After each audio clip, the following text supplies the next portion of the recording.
It's Friday the 13th, y'all. Ever wondered where our superstition for this particular day comes from? Well, let's break it down.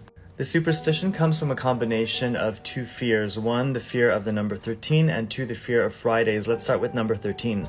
Throughout history, number 12 has always been seen like the perfect number, where you have 12 zodiac signs, 12 months, 12 hours, 12 apostles in Christianity, and so on and so forth. And the opposite is the case for number 13, which was seen as the bad number or the imperfect number. And in this case, if we're looking at the Last Supper with Jesus, the 13th guest would be Judas, who is right here, I believe. We also see this trope appear in Norse mythology, try to say that 3 times fast, where Loki is a problematic guest at a banquet. And this sort of stuck throughout history and culture, where 13 guests at a party is a bad omen, but 12 is a really good one. We can trace back the fear of Fridays to 2 particular places, the first one being sailors who were afraid of sailing on Fridays. Apparently it was bad luck to sail on a Friday, but likely this spawns from the sailor's desire to preserve a weekend of fun.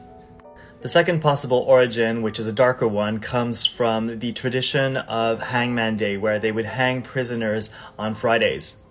The fusion of Friday and 13 seems to have crystallized during the Victorian era, and more particularly with Rossini, the composer Rossini, who is known for his operas, The Barber of Seville or Otello, to name a few. And he was very vocal in his biography of his fear of Friday the 13th, and sure enough, he died on a Friday the 13th, allegedly. And of course, how can we not mention the iconic franchise of Friday the 13th slasher movies that really set it in stone in our brains and in our culture. So what will you be doing this Friday the 13th?